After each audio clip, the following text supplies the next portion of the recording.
আসসালামু আলাইকুম প্রিয় শিক্ষার্থী ভাই বোনেরা। এখন আমরা যে প্রশ্নটি সমাধান করব সেটি হলো ট্রায়োড প্যারামিটার সমূহের সংজ্ঞা দাও এবং তাদের অন্তঃসম্পর্ক প্রতিপাদন করো অথবা দেখাও যে অর্থাৎ ওই সম্পর্কটাই হলো এইটা। ঠিক আছে, mu equal GM into RP. ঠিক আছে, এটা হলো ট্রায়োড প্যারামিটারের ভিতরে সম্পর্ক। তো এইটা আমরা এখন সমাধান করব। তার আগে আমরা একটু ট্রায়োডটা একটু খেয়াল করি। দেখেন, আমরা যখন ট্রায়োডের গঠন পড়েছিলাম তখন আমরা চিত্রটা কিন্তু আমরা দেখেছিলাম। ঠিক আছে, যদিও চিত্রটা সুন্দর হয়নি, তবে আপনাদের বোঝানোর জন্য আমি একটু চিত্র অঙ্কন করেছি। তো দেখেন, আমরা পড়েছিলাম যে এটা হলো আমাদের অ্যানোড বা প্লেট। তো এই অ্যানোড বা প্লেটের কি কি জিনিস থাকবে? প্লেট কারেন্ট থাকবে, প্লেট বিভব থাকবে, অর্থাৎ অ্যানোডে আমরা কি করছি? বিভব প্রয়োগ করেছি, তাই না? যে ধনাত্মক বিভব প্রয়োগ করেছি, সেই বিভবের মান থাকবে। তারপরে আমাদের এই প্লেটে ইলেকট্রন যখন এই ক্যাথোড থেকে ইলেকট্রন যাবে তখন কি প্লেট কারেন্ট সৃষ্টি হবে।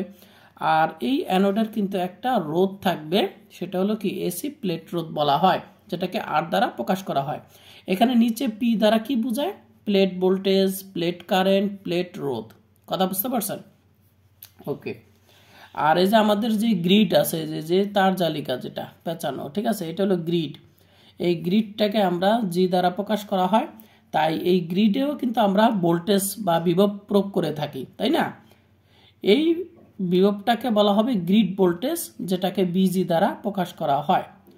ঠিক আছে, এখানে জিটা আপনারা বড় হাতে দিতে পারেন, কোনো সমস্যা নেই। ওকে, তাহলে আমরা বিজি দ্বারা কি বোঝায়? গ্রিড বিভব।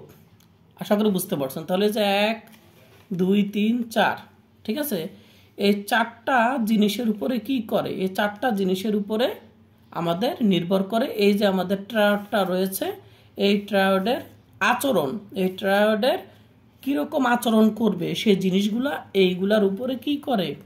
এগুলার উপরে নির্ভর করে। তো দেখেন, এজন্য বলা হয়েছে যে ট্রায়োড প্যারামিটার কি। আগে সংজ্ঞাগুলো দিই।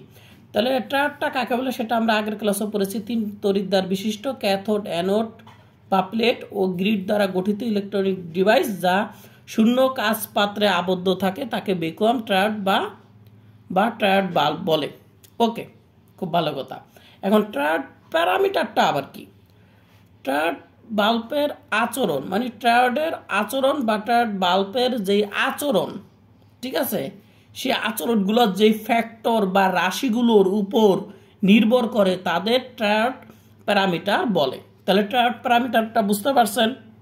ঠিক আছে, ট্রায়োডের আচরণ নিয়ন্ত্রণ করে যে ফ্যাক্টরগুলো বা রাশিগুলা। তো এরকম যেই রাশিগুলা বা প্যারামিটারগুলো রয়েছে, এগুলাকে আমরা 3টাতে ভাগ করতে পারি। 3টা গুরুত্বপূর্ণ প্যারামিটার হলো, 1 নম্বর হলো যে বিবর্ধন ফ্যাক্টর। অনেকগুলো প্যারামিটার আছে, তার ভিতরে এগুলো হলো কি গুরুত্বপূর্ণ। আচ্ছা, তো এগুলোর ভিতরে বিবর্ধন ফ্যাক্টরটা কি? বিবর্ধন ফ্যাক্টর এটাও একটা আমাদের কি প্যারামিটার ট্রায়োডের। তো এটা কাকে বলে একটু দেখেন। সবচেয়ে ভালো হয় যদি আপনারা এইটা মুখস্থ করতে পারেন, তাহলে সুবিধা হয়। ঠিক আছে, বিবর্ধন ফ্যাক্টরকে মিউ দ্বারা প্রকাশ করা হয়, ডেল বিপি ডেল বিজি। আর এখানে দাগ দিয়া এইখানে আমি কি লিখেছি? আইপি লিখছি। তো এইটা আসলে কি বোঝায়? এইটা দ্বারা যে দাগ দেওয়া যে আমি এখানে আইপি লিখেছি, এটা বোঝায় প্লেট কারেন্ট বোঝায়। এখন প্লেট কারেন্টটাকে আমি কি রাখবো? এই যে দাগ দিয়ে আমি পাশে লিখছি, এটা দ্বারা বোঝায় যখন প্লেট কারেন্ট, ওই ট্রায়োডের প্লেট কারেন্টটা যখন ধ্রুব রাখবো, ফিক্সড রাখবো, ঠিক আছে, তখন এই প্লেট ভোল্টেজের যেই সামান্য পরিবর্তন এবং গ্রিড ভোল্টেজের যে সামান্য পরিবর্তন, এদের যে অনুপাত, এই অনুপাত কি বলা হয়? বিবর্ধন ফ্যাক্টর। তাহলে পরীক্ষা যদি বিবর্ধন ফ্যাক্টর সংজ্ঞা আসে বা এটা যদি লিখতে চান যে এই কথাটুকু, তাহলে আপনি এইটা যদি পারেন তাহলে এইটা চুনাপুটি হয়ে যাবে।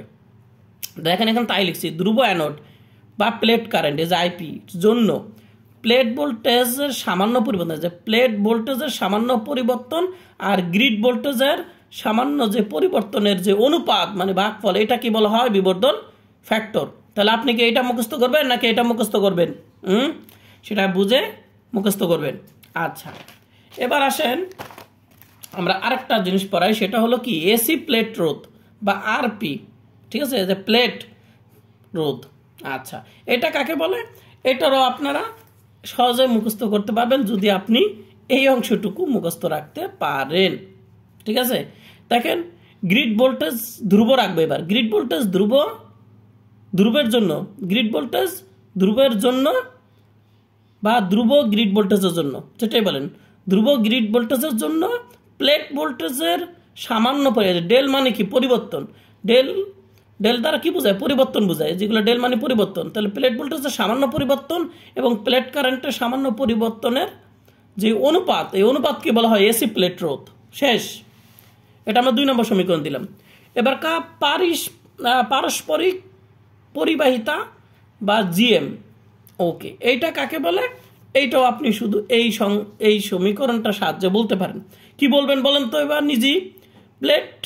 ধ্রুব প্লেট